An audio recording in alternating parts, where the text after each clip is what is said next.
अब ये war of words चल रहा है भ्रष्टाचार पे, और नीतीश जी ने कहा कि वो भ्रष्टाचारियों को नहीं बचाते हैं। अरे जब ये बात बोल रहे थे तो उनके बगल में कौन खड़े थे? बिहार के डिप्टी सीएम तेजस्वी यादव, जिनके साथ इन्होंने 2017 में गठबंधन तोड़ दिया, यह कहते हुए कि सीबीआई रेड के बाद जो आरोप लगे थे आपने उसका जवाब नहीं दिया। तो क्या उसका जवाब मिल गया? उस समय तो तेजस्वी यादव पर एफआईआर दर्ज नहीं हुई थी, अब तो चार्जशीटेड हैं, अब तो वो बेल पर हैं।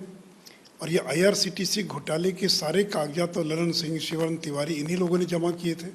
उसके आधार पर रेड हुआ, कार्रवाई हुई।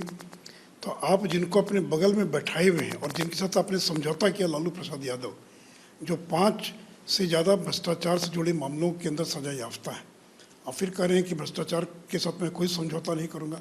तो आप संरक्षण दे रहे हैं, आप अपने अगल बगल में वैसे लोगों को की मदद कर रहे हैं, वैसे लोगों को आपने जिंदा कर दिया जो जिनका पूरा परिवार आकंठ भ्रष्टाचार में डूबा था।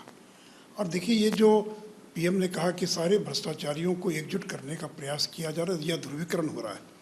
बंगाल में पार्थो चटर्जी के यहाँ अगर रेड हुआ और 20 करोड़ नगद मिला तो ये कौन सा गुनाह था? क्या सीबीआई ने गलत किया?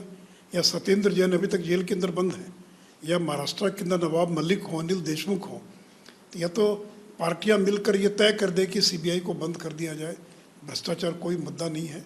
लेकिन अगर केंद्र की सरकार या सीबीआई, ईडी अगर भ्रष्टाचार पर अगर हमला करिए, कुठाराघात कर रही है, और नीतीश जी जैसा व्यक्ति, जिनसे मुझे तो ये उम्मीद नहीं थी कि वो लालू यादव से कभी समझौता करेंगे, और उस तेजस्वी यादव को संरक्षण दे रहे हैं, उसको महिमा मंडित कर रहे हैं और कह रहे हैं कि भ्रष्टाचार से को मैं संरक्षण नहीं दे रहा हूँ, ये क्या करें नीतीश जी? आप तो भ्रष्टाचारियों को आपने जिंदा कर दिया, आप तो उनको संरक्षण दे रहे हैं। आपको पता नहीं है, ये जरा बोलिए, जब श्रद्धेय अटल बिहारी वाजपेयी देश के प्रधानमंत्री थे तो उनके साथ जो काम करने का मौका मिला, किस तरह से काम किया, किस तरह से उन्होंने सब लोगों का ख्याल रखा, और यहाँ पर भी बिहार के लोगों ने काम करने का मौका दिया है। कोई भी साथ रहे, और पिछले वर्षों से कितना काम कर रहे हैं। अब कोई है केंद्र में अपना कुछ बोलते रहते हैं, हम सब पर ध्यान ही नहीं देते। चलिए निश्चिंत रहिए। प्रधानमंत्री वो कह रहे हैं कि भ्रष्टाचारियों को बचा रहे हैं, भ्रष्टाचारियों को बचा रहे हैं, पोलराइजेशन कर रहे हैं, कुछ राजनीतिक दल कूद गए हैं। कहाँ कोई भ्रष्टाचारी को बचा रहा है? कोई भ्रष्टाचारी को बचाएगा? खुद ही सोचना चाहिए ना भ्रष्टाचारियों को बचाने का।